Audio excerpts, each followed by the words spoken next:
School is back in session this week after the Christmas break.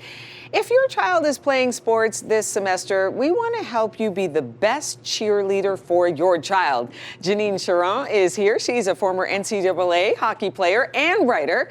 And she's got some tips for us on being the best sports parent you can be this year. Good morning. Good morning. To you. Nice to see you. Happy New Year. Great to see you. Great to see you. Great to see you in the new year, 2025. Want the parents to start the year off right? Yeah, exactly. Being that support for their child, being that positive support. So we got some tips here. Yes. Got to start with, okay, the best sports parents that you can be and the power of showing up. Talk about that. Absolutely. I mean, everybody knows when you're scanning, you go to a child's Christmas concert or a hockey game, the kids are always scanning looking for the parent. Yeah. I mean, just physically being there. Now, especially with phones though, it's not enough now to be just physically in the presence, looking down at your phone. I've definitely been caught by my kids being like, Mom, did you even see that? I looked up and they are watching you all the time. So just the power of being there at practice, being there at games and cheering them on. Yeah. Not the crazy parent that's yelling at from the stands, giving you all the feedback, and you're the oh no parent. We don't want kids saying you're the oh no parent, meaning they see you walk in and they're like, oh no, and then they immediately freeze out, right? Right. You want them to feel, okay, that's my support team. Exactly. Right? No matter what happens. Not like, oh gosh, you're going to get it. Okay, all right. Let's see the next one here. Leave your phone in the car. You were saying it's so tempting. It's on you. We want to check it. I mean, we all like to say in a perfect world that we don't, but we do. It's human nature.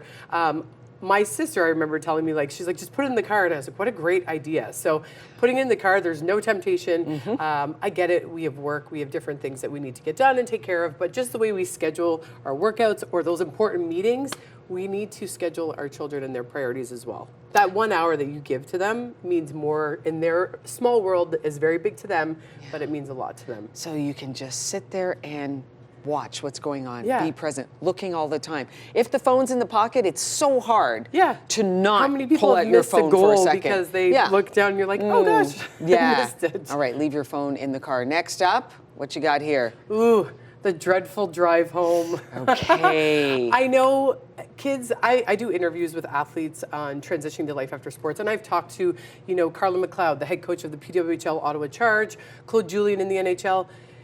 Children need your encouragement. They don't need to be told everything they did wrong. We need to focus on their edges, meaning what can we challenge them to do better at?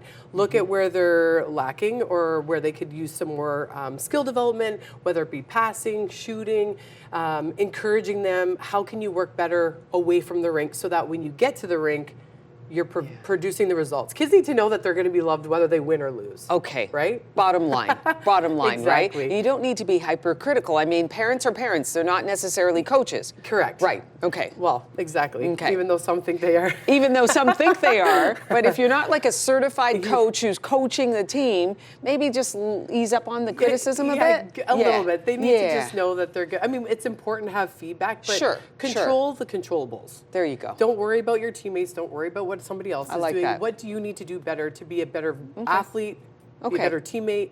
All right, Janine, what else do we have here? Respect for coaches and managers. I find this one very interesting because a lot of these people are volunteers. Unless you're in the higher level, and unless you're volunteering your time and willing to sacrifice, I'm kind of like, offer solutions. Stop complaining, stop gossiping to other parents. What can you offer to the team and help out? So Provide a solution. I also think it's very important that people understand the long-term vision of sports. It's not the immediate practice, it's not the immediate game. Where are they going to be in a year from now? And sometimes when we give ourselves a longer runway, it's a lot easier to digest. They're not even mistakes along the way, it's just feedback. Oh, okay, I didn't do this well. This is something I need to work on. Okay, and finally, what sport teaches us about life? Yeah, I mean, we talked about this before in previous segments. I mean, leadership. I love when I don't love when my children lose, but I love to see how they react when they lose a game or how they treat their teammates. There's so many things that sports teach us, from leadership, accountability, work ethic, teamwork, that is transferable into your everyday life. And if we focus on this, the long game, how can you be better? We want children to be self-aware athletes. And if they're able to take a look and reflect on how they played and what they could do better. We're teaching them how to apply this in life, in work, with friendships. How do I need to pivot along the way? So really important lessons that we could be focused on instead of, why didn't you play that much? Or why didn't you get as much ice time as your teammate? Sure. Or the things that... That could be a great discussion on the drive home.